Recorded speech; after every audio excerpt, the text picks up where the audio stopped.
গল্পস্রোত চ্যানেলে আপনারা শুনছেন মইদুল হাসান রচিত মূলধারা ৭১। আজ ১৭তম পর্ব।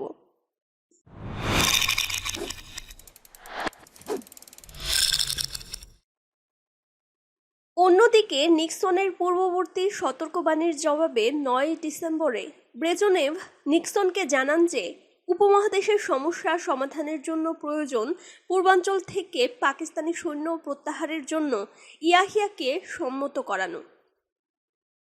রণাঙ্গনের বাস্তব চাপে ১০ ডিসেম্বরে পাকিস্তান নিজেই যখন সম্মানজনকভাবে সৈন্য প্রত্যাহারের জন্য উদ্যোগী হয়ে ওঠে, তখন সেই উদ্যোগকে সমর্থন না করে মার্কিন সরকার বরং তা রদ করার ব্যবস্থা গ্রহণ করেন। অধিকন্তু ভারতকে যুদ্ধবিরতি প্রস্তাবে সম্মত করানোর তাগিদ দিয়ে ৯ ও ১০ ডিসেম্বরে নিক্সন ব্রেজনেভকে ২ দফা বার্তা পাঠান।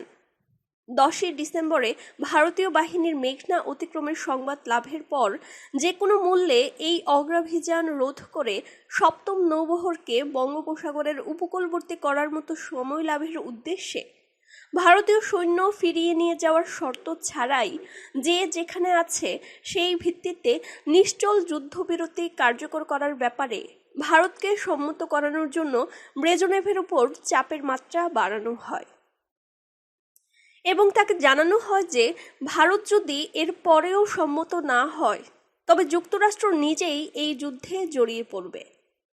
নিক্সন প্রদর্শিত এই ভীতি জোরদার করার উদ্দেশ্যে কিসিঞ্জার নিজেও ওয়াশিংটনস্থ সোভিয়েত প্রতিনিধি ভোরেনসভকে ভারতীয় আক্রমণের বিরুদ্ধে পাকিস্তানকে সাহায্য করার ব্যাপারে যুক্তরাষ্ট্রের অঙ্গীকার সংক্রান্ত ১৯৬২ সালের স্মারকলিপি পড়ে শোনান এবং এই অঙ্গীকার রক্ষার জন্য মার্কিন সরকারের সংকল্প ব্যক্ত করেন। ওই দিন সন্ধ্যায় কিসিঞ্জার নিউ ইয়র্কে হুয়াংহুয়ার সঙ্গে সমগ্র পরিস্থিতি আলোচনা করেন এবং বিশেষ করে পশ্চিম পাকিস্তানের সশস্ত্র বাহিনী ধ্বংসের জন্য ভারতীয় পরিকল্পনা সম্পর্কে CIA কর্তৃক সংগৃহীত নির্ভরযোগ্য তথ্যের উল্লেখ করেন। সম্ভবত এই আলোচনার ফলে তিব্বত ও সিনকিয়াংয়ের মতো ভূখণ্ডের জন্য ভারত সোভিয়েত আতাত কোনো তাৎপর্য বহন করে কিনা সে সম্পর্কে হুয়াংহুয়ার সন্দেহ গভীরতর হয় এবং হুয়াংহুয়া উপমহাদেশের সংঘর্ষে চীনের সামরিক দায়িত্ব সম্পর্কে যে আবেগপূর্ণ মন্তব্য করেন তা কিসিঞ্জার বিলম্ব হলেও চীনের সামরিক হস্তক্ষেপের আভাস হিসাবে গণ্য করেন। ফলে উৎসাহিত কিসিঞ্জার একই দিনে অর্থাৎ ১০ ডিসেম্বরে তৃতীয়বারের মতো হুঁশিয়ারি সহ সোভিয়েত ইউনিয়নকে জানিয়ে দেন যে ভারতকে যুদ্ধবিরতিতে সম্মত করানোর ব্যাপারে শীঘ্রই কোনো সন্তোষজনক উত্তর যদি সোভিয়েত ইউনিয়ন না দিতে পারে তবে যুক্তরাষ্ট্র সপ্তম নৌবহর প্রেরণ সহ শক্ত ব্যবস্থা গ্রহণ করবে। উপমহাদেশের সংঘর্ষকে কেন্দ্র করে যুক্তরাষ্ট্র শক্ত ব্যবস্থা গ্রহণ করতে পারে এই উপলব্ধি স্পষ্টতই সোভিয়েত ইউনিয়নের আগে থেকেই ছিল। কাজেই ৫ ডিসেম্বরে সকল রাষ্ট্রকে পাকিস্তান বা ভারতের সক্রিয় পক্ষাবলম্বন থেকে বিরত থাকার আহ্বান জানানো ছাড়াও তা যাতে সংশ্লিষ্ট শক্তিসমূহ কর্তৃক গ্রাহ্য হয় তজ্জন্য সোভিয়েত সরকার তাদের নৌবাহিনীকে সতর্ক রাখে। মার্কিন নৌবহরের যাত্রারম্ভের আগেই সোভিয়েত পূর্ব উপকূল থেকে আগত রুশ যুদ্ধজাহাজ ও সাবমেরিন তাদের ভারত মহাসাগরীয় নৌবহরের শক্তি বৃদ্ধি শুরু করে এবং মার্কিন নৌবহর যখন বঙ্গোপসাগরের নিকটবর্তী হয় তখন ৫টি সাবমেরিন সহ মোট ১৬টি যুদ্ধ ও সরবরাহ জাহাজ বঙ্গোপসাগরে বা তার আশেপাশে সমবেত হয়েছিল বলে জানা যায়। ১০ ডিসেম্বর মার্কিন সপ্তম নৌবহর চীন সাগর ও ভারত মহাসাগর সংযোগকারী ৫০০ মাইল দীর্ঘ মালাক্কা প্রণালীর উপারে ভারত মহাসাগরে সোভিয়েত নৌবহরের সমাবেশও তখন পূর্ণতা প্রাপ্ত নয়। এই অবস্থায় জানা যায় সপ্তম নৌবহরের গতিবিধি জানার জন্য সোভিয়েত ইউনিয়ন কসমোস ৪৬৪ পর্যবেক্ষণ উপগ্রহ উৎক্ষেপণ করে। তার ৪ দিন আগে সম্ভবত উপমহাদেশের রণাঙ্গন পরিস্থিতি পর্যবেক্ষণের জন্য কসমোস ৪৬৪ উপগ্রহটি উৎক্ষেপিত হয়। 10ই ডিসেম্বর সন্ধ্যায় নিউ ইয়র্ক থেকে সপ্তম নৌবহরের যাত্রা সংক্রান্ত প্রথম যে সংবাদ দিল্লিতে এসে পৌঁছায় তদনুযায়ী কেবল বঙ্গোপসাগরের শক্তি প্রদর্শন নয়, বাংলাদেশের উপকূলের সাথে সংযোগ প্রতিষ্ঠাও ছিল মার্কিন নৌবহরের প্রধান লক্ষ্য। ভারতীয় সশস্ত্র বাহিনীর মধ্যে প্রথম যাদের কাছে এই সংবাদ এসে পৌঁছায় তারা মুহূর্তেই ধারণা করে নেন যে এরপরে যুদ্ধের গতিধারা যে কোনো দিকে মোড় নিতে পারে। রাত্রিতে দিল্লির সর্বোচ্চ সামরিক মন্ত্রণা সভায় গভীর সংকটের আবহাওয়া বিরাজমান ছিল। প্রত্যাশন্য বহি হস্তক্ষেপের সমুচিত প্রতিবিধান নির্দেশের প্রশ্নে ভারতীয় সশস্ত্র বাহিনীর উচ্চতর নেতৃবর্গের অধিকাংশ ছিলেন প্রায় নিরুত্তর। পাকিস্তানি বাহিনীর শেষ প্রতিরক্ষার স্থল ঢাকাকে মুক্ত করার আগেই বাংলাদেশের উপকূলভাগে বিশ্বের সর্বাপেক্ষা শক্তিশালী নৌবহর সমাবেশের আয়োজন এবং সিকিম ভুটানের উত্তর সীমান্তে চীনা সামরিক বাহিনীর অগ্রবর্তী অবস্থানের ফলে বাংলাদেশের যুদ্ধের পরিধি অসামান্যভাবে বিস্তৃত এবং এর পরবর্তী গতিধারা জটিল, অনিশ্চিত ও বিপজ্জনক হয়ে ওঠে। এই বৃহত্তর সংঘাত থেকে ভারতের পিছিয়ে যাবার পথ উন্মুক্ত রাখার জন্য মার্কিন যুক্তরাষ্ট্র নিশ্চল স্থিতাবস্থা এবং সংকটের রাজনৈতিক মীমাংসার প্রস্তাব উত্থাপন করে। এই সম্মানজনক পশ্চাৎপসরণের সঙ্গে পরাজয়ের উপাদান প্রচ্ছন্ন থাকলেও উদ্ভূত সামরিক পরিস্থিতিতে তা প্রত্যাখ্যান করার মধ্যে যে অদম্য সাহস ও নির্ভুল সিদ্ধান্ত গ্রহণের প্রশ্ন জড়িত ছিল, সেই দুরূহ পরীক্ষায় ইন্দিরা গান্ধী সমুত্তীর্ণ হন। সপ্তম নৌবহরের বর্ণিত উদ্দেশ্য ব্যর্থ করার জন্য ভারতের দুর্বল নৌশক্তির সর্বাত্মক ব্যবহার, ঢাকা অভিমুখে সামরিক অভিযানের গতিবৃদ্ধি এবং মৈত্রী চুক্তি অনুযায়ী বহিরাক্রমণের বিরুদ্ধে সর্বাধিক সোভিয়েত সামরিক সহায়তা নিশ্চিত করার উদ্দেশ্যে ডিপি ধরকে মস্কো প্রেরণ, এই তিনটি সিদ্ধান্ত প্রধানমন্ত্রী ইন্দিরা একে একে ঘোষণা করেন। এর আগে ওই দিন বাংলাদেশের প্রত্যাশন্য মুক্তির পটভূমিতে ভারত ও বাংলাদেশ সেনাবাহিনীর মিলিত অভিযানের জন্য যুগ্ম কমান্ডো ব্যবস্থা আনুষ্ঠানিকভাবে ঘোষণা করেন। কিন্তু দিবাবসানে যখন দেখা যায় যুদ্ধের পরিধি প্রায় সীমাহীনভাবে বিস্তৃত হওয়ার পথে, তখন ভারতের জন্য মস্কোর পূর্ণাঙ্গ সামরিক সহযোগিতা এবং উচ্চতর পর্যায়ে মস্কোর সঙ্গে সামরিক ও কূটনৈতিক উদ্যোগের সমন্বয় সাধনই মূল প্রয়োজন হয়ে দাঁড়ায়। পরদিন 11ই ডিসেম্বর সন্ধ্যায় শত্রুমুক্ত যশোরের পূর্ব নির্ধারিত সফর থেকে কলকাতা ফিরে আসার আগে পর্যন্ত তাজউদ্দিন জানতেই পারেননি মার্কিন হস্তক্ষেপের আশঙ্কা সত্যই বাংলাদেশের আকাশ অন্ধকারাচ্ছন্ন করতে চলেছে। ডিপি ধর দিল্লি থেকে মস্কোর উদ্দেশ্যে রওনা হন সেদিনই। স্পষ্টতই ইসলামাবাদের নয়া নির্দেশ অনুযায়ী জেনারেল নিয়াজি পুনরায় ঢাকা রক্ষার জন্য আমৃত্যু যুদ্ধ চালিয়ে যাবার সংকল্প প্রচার করতে শুরু করে। কিন্তু ঢাকা রক্ষার জন্য না ছিল তাদের কোনো আয়োজন, না ছিল উদ্যম। নদীমাতৃক এই অঞ্চলের প্রাকৃতিক প্রতিবন্ধকতা অনুযায়ী ঢাকা প্রতিরক্ষার জন্য ব্যূহ রচনার সম্ভাবনা দুটি, একটি দূরবর্তী, অন্যটি ঢাকা নগরীর নিকটবর্তী। আরিচা, কালিয়াকৈর, নরসিংদী, বৈদ্যের বাজার, নারায়ণগঞ্জ ঘিরে ঢাকার জন্য দূরবর্তী প্রতিরক্ষা বৃত্ত রচনার যে সুযোগ ছিল, স্পষ্টতই তা সদ্ব্যবহারের উদ্যোগ পাকিস্তানিদের ছিল না। ঢাকার নিকটবর্তী প্রতিরক্ষা ব্যূহ গড়ে তোলার সুযোগ ছিল মিরপুর ব্রিজ, টঙ্গী ব্রিজ, ডেমরা ফেরি ও নারায়ণগঞ্জের কার্যকর প্রতিরোধ ব্যবস্থা গ্রহণের মাধ্যমে। কিন্তু সর্ববিষয়ে বৈদেশিক সাহায্যের উপর নির্ভর করার দীর্ঘ মনোবৃত্তির ফলেই হয়তো পাকিস্তানি নেতৃত্ব নিজেদের শেষ আত্মরক্ষার জন্য আমেরিকা ও চীনের সাহায্যের উপর মানসিকভাবে নির্ভরশীল ছিল এবং সে কারণে ঢাকার নিকটবর্তী প্রাকৃতিক প্রতিবন্ধকতাকে জোরদার করার মতো কোনো ব্যবস্থা তারা অবলম্বন করে ওঠেনি। 11ই ডিসেম্বরে ঢাকা শহরে ইপিকাফ, পুলিশ, রাজাকার সহ পাকিস্তানি সশস্ত্র বাহিনীর সংখ্যা ছিল 5,000-এর অনধিক। কোনো কোনো অঞ্চল থেকে, এমনকি নিকটবর্তী ভৈরব বাজার থেকে ঢাকার জন্য সৈন্য পুনঃসমাবেশের পাকিস্তানি প্রচেষ্টা মুক্তিযোদ্ধা ও ভারতীয় বিমান আক্রমণের ফলে দুরূহ হয়। উত্তরে ময়মনসিংহ থেকে পাকিস্তানের 93 অ্যাডহক ব্রিগেড ঢাকা আসার কালে প্রথমে কাদের সিদ্দিকী পরিচালিত মুক্তিযোদ্ধা এবং পরে ভারতীয় প্যারাশুট ব্যাটালিয়ন কর্তৃক আক্রান্ত হয়। 11 ডিসেম্বর বিকেলে ভারতের প্যারাশুট বাহিনীর মাত্র 700 জন সৈন্য কাদের সিদ্দিকের বাহিনী অধ্যুষিত মধুপুর এলাকায় অবতরণ করে এবং পাকিস্তানি ব্রিগেডের পশ্চাৎবর্তী ইউনিটের সঙ্গে সংঘর্ষে লিপ্ত হয়। ব্রিগেড দলপতি ব্রিগেডিয়ার কাদেরকে পিছনে ফেলে রেখে ক্ষয়িত শক্তি নিয়ে পাকিস্তানি ব্রিগেড ঢাকা ফিরে আসে। বিশেষ সংবাদ মাধ্যমগুলি ভারতের প্যারাশুট বাহিনীর সৈন্য সংখ্যা 5000 বলে উল্লেখ করায় পাকিস্তানিদের মনোবল আরও হ্রাস পায়। অন্যত্র পশ্চাৎপসরণে ব্যস্ত পাকিস্তানি বাহিনীর লক্ষ্যস্থল ছিল দক্ষিণের দিকে খুলনা, বরিশাল ও চট্টগ্রামের উপকূলবর্তী অঞ্চলে। উপকূল থেকে জাহাজ যোগে এবং কোনো ক্ষেত্রে ভিন্ন দেশীয় পতাকা ব্যবহার করে বাংলাদেশ ছেড়ে পালাবার ব্যাপারে তাদেরকে সচেষ্ট দেখা যায়।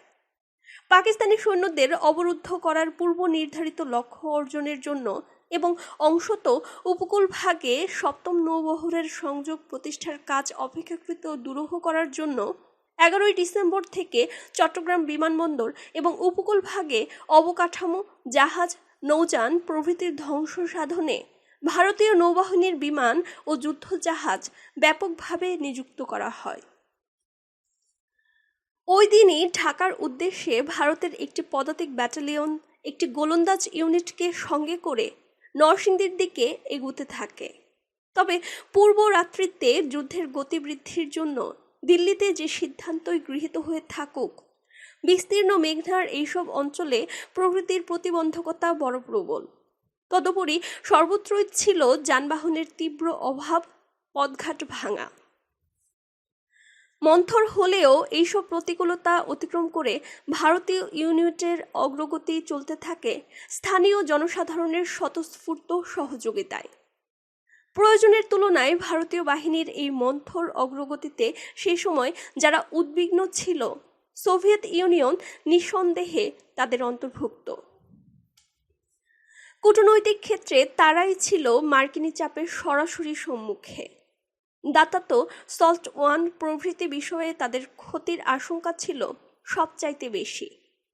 অন্য অর্থে তাদের সামরিক ঝুঁকিও ছিল বিরাট। বাংলাদেশের উপকূল ভাগের দিকে প্রেরিত মার্কিন 7ম নৌবহরের বিরুদ্ধে সোভিয়েত নৌশক্তির যে দ্রুত সমাবেশ ঘটানো হয়, তার ফলে এই দুই প্রতিদ্বন্দ্বী নৌবহরের মধ্যে যেমন সংঘর্ষের সূত্রপাত ঘটা বিচিত্র ছিল না, তেমনি কোথায় যে তার শেষ হতো তা বলা কঠিন ছিল। কাজেই বাংলাদেশ যুদ্ধের দ্রুত পরিসমাপ্তির জন্য এবং এরপর এই যুদ্ধ যাতে পশ্চিম পাকিস্তানে সম্প্রসারিত না হয়, সম্ভবত তাও নিশ্চিত করার জন্য সোভিয়েত সহকারী পররাষ্ট্রমন্ত্রী কোজনেটসভ দিল্লি অভিমুখে রওনা হন। উপমহাদেশ থেকে গোলার্ধ পথ দূরে নিউ ইয়র্কে হুয়াংহুয়ার সর্বশেষ রাইফেল পর্যন্ত লড়াই করার অভিপ্রায় শোনার পরদিন উদ্দীপ্ত কিসিঞ্জার ওয়াশিংটনে ফিরে এসেই সোভিয়েত প্রতিনিধি ভোরেনসভকে চূড়ান্ত হুঁশিয়ারি প্রদান করেন। তার পরদিন অর্থাৎ 12 ডিসেম্বর ওয়াশিংটনের মধ্যাহ্নের আগে ভারত যদি যুদ্ধবিরতি ঘোষণা না করে, তবে সমুচিত ব্যবস্থা গ্রহণের জন্য যুক্তরাষ্ট্র এককভাবে অগ্রসর হবে। 7 থেকে 8 ডিসেম্বরে সাধারণ পরিষদের যুদ্ধবিরতির প্রস্তাব বিপুল ভোটাধিক্যে অনুমোদিত হওয়ার পর 8 ডিসেম্বর WSAG বৈঠকে পশ্চিম পাকিস্তানকে ধ্বংস করার গোপন ভারতীয় প্রচেষ্টা সম্পর্কে CIA পরিবেশিত তথ্যের ভিত্তিতে ভারতের বিরুদ্ধে সামরিক ব্যবস্থা গ্রহণের যৌক্তিকতা আবিষ্কার করা 9 ডিসেম্বরে 7ম নৌবহরকে বঙ্গোপসাগরের দিকে যাত্রার নির্দেশ দেওয়া, 10 ডিসেম্বরে পূর্ব পাকিস্তান থেকে পশ্চাৎপসরণ করার সিদ্ধান্ত ঘোষণার পরেও পাকিস্তানি শাসকদের মত পরিবর্তনে বাধ্য করা এবং ভারত অবিলম্বে যুদ্ধবিরতি ঘোষণায় সম্মত না হলে 1962 সালের স্মারকলিপি অনুযায়ী ভারতের বিরুদ্ধে যুক্তরাষ্ট্র সামরিক ব্যবস্থা গ্রহণে বাধ্য হবে বলে সোভিয়েত ইউনিয়নকে হুঁশিয়ার করে দেওয়া, এই সবই ছিল বাংলাদেশের যুদ্ধে প্রত্যক্ষ হস্তক্ষেপের জন্য নিক্সন প্রশাসনের বিস্তারিত আয়োজন। 10ই ডিসেম্বর সন্ধ্যায় হুয়াংহুয়ার সংগ্রামী বিবৃতির পর এই আয়োজন সম্পূর্ণতা লাভ করে। এইসব আয়োজনের মধ্যে 3টি উপাদান ছিল মার্কিন জনমত তথা রাজনৈতিক অসুবিধা অতিক্রম করার জন্য অত্যাবশ্যক। 1. সাধারণ পরিষদে গৃহীত যুদ্ধবিরতির প্রস্তাবের মাধ্যমে ভারতকে বিশ্বের অধিকাংশ দেশ থেকে বিচ্ছিন্ন করে ফেলা। 2. এমন কোনো দ্বিপক্ষীয় চুক্তির আশ্রয় নেওয়া যা দ্বারা প্রমাণিত হয় যে আক্রান্ত পাকিস্তানের পক্ষে যুদ্ধে যোগদানের ব্যাপারে যুক্তরাষ্ট্র সরকার অঙ্গীকারাবদ্ধ। এবং 3. সামরিক হস্তক্ষেপে অংশগ্রহণে চীনকে সম্মত করানো। এই সবকটি উপাদান আয়ত্তাধীন হয়েছে বলে মনে করায় কিসিঞ্জার 11ই ডিসেম্বর ভোরেনসভকে চূড়ান্ত হুঁশিয়ারি জ্ঞাপন করে বলেন, পরদিন মধ্যাহ্নের পূর্বে ভারতকে অবশ্যই যুদ্ধবিরতি মেনে নিতে বাধ্য করতে হবে, অন্যথায় যুক্তরাষ্ট্র নিজেই প্রয়োজনীয় সামরিক ব্যবস্থা গ্রহণ করবে। কিন্তু কিসিঞ্জার নিশ্চয়ই জানতেন, রণাঙ্গনে আসন্ন বিজয় দৃষ্টে ভারত এই চরমপত্র অগ্রাহ্য করবেই। কাজেই মার্কিন প্রশাসন ওই দিনই কোনো এক সময়ে তাদের আসন্ন হস্তক্ষেপের সিদ্ধান্ত পাকিস্তানকে জানিয়ে দেন উপমহাদেশে, তখন অবশ্য 12ই ডিসেম্বর। এই সংবাদের সঙ্গে সঙ্গে সিজিএস লেফটেন্যান্ট জেনারেল গুল হাসান টেলিফোন যোগে পশতু ভাষায় নিয়াজিকে জানিয়ে দেন, পরদিন অর্থাৎ 13ই ডিসেম্বরের মধ্যাহ্নে পাকিস্তানি বাহিনীকে সাহায্য করার জন্য উত্তর ও দক্ষিণ উভয় দিক থেকে বন্ধুরা এসে পড়বে। দক্ষিণের বন্ধু তথা সপ্তম নৌবহর বঙ্গোপসাগর অবধি আসার জন্য মার্কিন নাগরিক উদ্ধারের যে অজুহাত ব্যবহার করে সেই মার্কিন ও অন্যান্য পাশ্চাত্য নাগরিকদের উদ্ধারকর্ম 3টি ব্রিটিশ রয়্যাল এয়ারফোর্সের বিমান কর্তৃক 12 তারিখেই সম্পন্ন হয়। গুল হাসানের সংবাদের পর ঢাকার সামরিক কর্তৃপক্ষ নিজেদের প্রতিরক্ষার আয়োজন নিরঙ্কুশ করার জন্য 24 ঘন্টার জন্য কারফিউ জারি করে ঘরে ঘরে তল্লাশি শুরু করে। সম্ভবত এই সময়ে কোনো পূর্ব পরিকল্পনা অনুযায়ী তারা মুক্তিযুদ্ধের প্রতি সহানুভূতিশীল পেশাজীবী ও বুদ্ধিজীবীদের আটক করার সিদ্ধান্ত নেয়, পাকিস্তানিদের পরাজয়ের প্রাক্কালে যাদেরকে নিষ্ঠুরভাবে হত্যা করা হয়। পাকিস্তানি মহলের এই শেষ লড়াইয়ের প্রস্তুতি সত্ত্বেও রণাঙ্গনে তাদের পশ্চাৎপসরণের ধারা তখনও অপরিবর্তিত।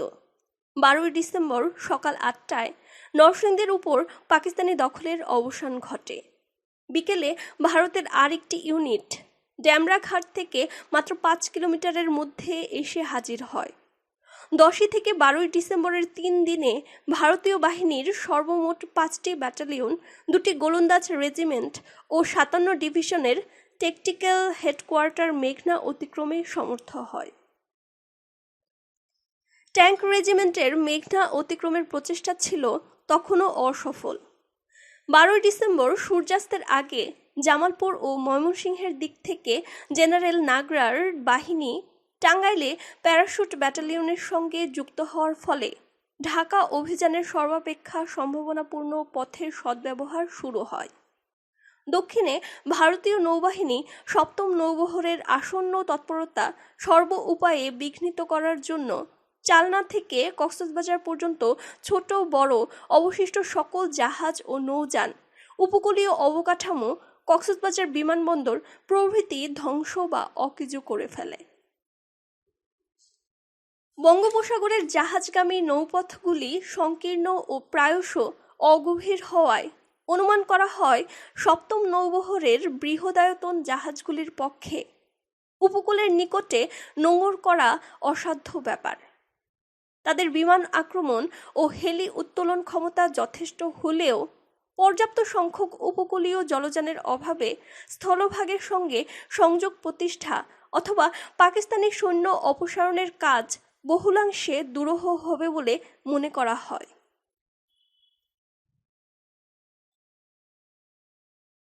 দিল্লিতে কুজনেটসভ এবং মস্কোতে ডিপিধরের যুগপৎ আলোচনার ফলে দ্রুত গতিতে উভয় সরকার মার্কিন ও চীনা হস্তক্ষেপের হুমকির মোকাবেলায় যুগ্ম ভূমিকা গ্রহণে সক্ষম হন। সপ্তম নৌবহরের আগমন সংক্রান্ত খবর তখনও ভারতে কেবল স্বল্প সংখ্যক নীতি নির্ধারকদের মধ্যে সীমিত। তবু মার্কিন প্রশাসনের হুমকির প্রকাশ্য জবাব দান এবং ভারতের জনসাধারণকে আসন্ন বিপদ ও কঠোর সংগ্রামের জন্য প্রস্তুত করার উদ্দেশ্যে 12ই ডিসেম্বর দিল্লিতে বিশেষভাবে আয়োজিত এক জনসভায় ইন্দিরা গান্ধী সম্মুখের অন্ধকার দিন ও দীর্ঘতর যুদ্ধের সম্ভাবনা সম্পর্কে সতর্ক করেন।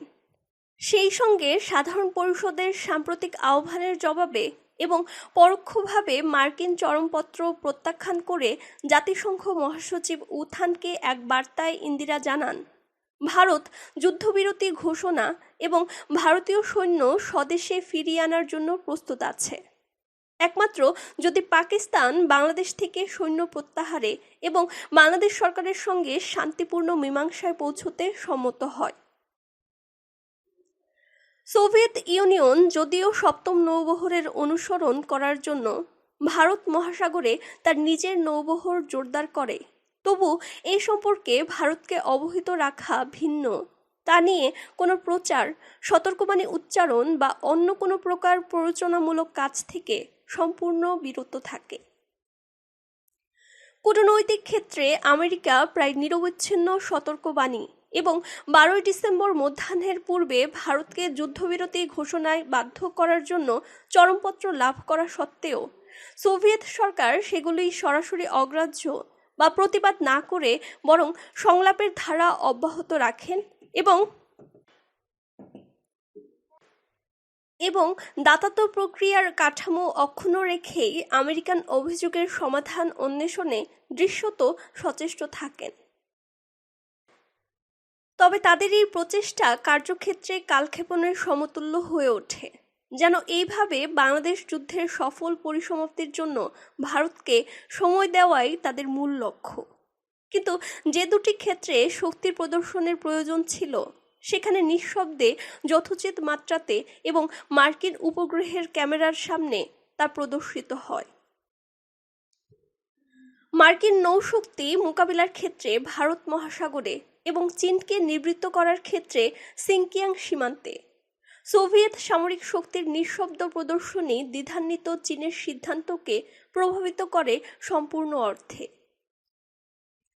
বাংলাদেশ যুদ্ধের সময় সংলাপ ও শক্তি প্রদর্শনের এই সমন্বয় সম্ভবত দ্বিতীয় মহাযুদ্ধোত্তর সোভিয়েত কূটনীতির সফলতম দৃষ্টান্তসমূহের অন্যতম।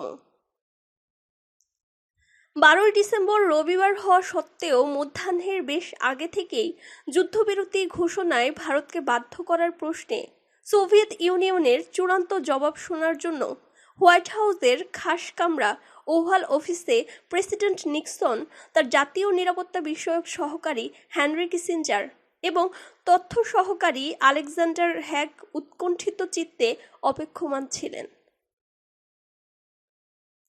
নির্ধারিত সময়সীমার প্রায় 2 ঘন্টা আগে সোভিয়েত ইউনিয়ন আমেরিকার চরমপত্রের উত্তরে কেবল জানায় পশ্চিম পাকিস্তানে ভারতের কোনো আক্রমণাত্মক অভিপ্রায় নেই, কিন্তু মার্কিন প্রশাসন যে উদ্দেশ্যে এই চরমপত্র দেন সেই মূল বিষয় তথা পূর্বাঞ্চলে যুদ্ধবিরতি ঘোষণায় ভারতকে বাধ্য করার প্রশ্নে সোভিয়েত ইউনিয়ন নীরব থাকে।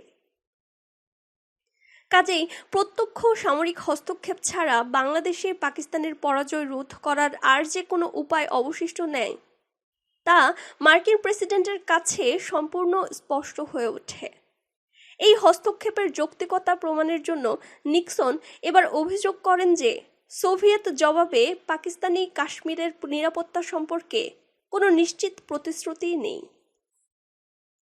বস্তুত পাকিস্তান ও ভারত উভয় রাষ্ট্রই একে অপরের অধীনস্থ কাশ্মীরকে বিরোধপূর্ণ মনে করে এবং 3রা ডিসেম্বরে যুদ্ধ শুরু হওয়ার পর পাকিস্তান ভারতীয় জম্মু ও কাশ্মীরের কিছু অংশ দখল করে নেওয়ায় তা পুনরুদ্ধারের পূর্বে ভারত সরকারের পক্ষে এ জাতীয় প্রতিশ্রুতি দেওয়া যে রাজনৈতিকভাবে সম্ভব নয় তা ভারতীয় রাষ্ট্রদূত এল.কে. ঝা মার্কিন পররাষ্ট্র দফতরকে অবহিত করেন।